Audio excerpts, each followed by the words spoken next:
Doctor સાહેબ, મારા દાદાને શું થયું છે? કેમ સાહેબ, તમે કંઈ બોલતા નથી? બની શકે એટલી સેવા હવે ઘરે જ કરો.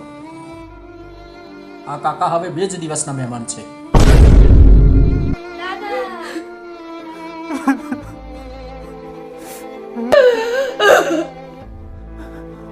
બેટા, મણિનગરના 15 બંગલા તારા. બાબા 15 બંગલા, કાંકરિયા રોડના 25 ફ્લેટ તારા. 25 ફ્લેટ. બેટા, ઉત્તમનગરની 2 સોસાયટી તારી. 2 સોસાયટી. મારું બેટું, આ કાકા તો બહુ રૂપિયાવાળા લાગે છે. અરે માજી, તમે તો નસીબદાર છો કે તમને આવા ધનવાન પતિ મળ્યા. જો તંબુરો નસીબદાર, આ તો પેપર વેચવાની વાત કરે છે.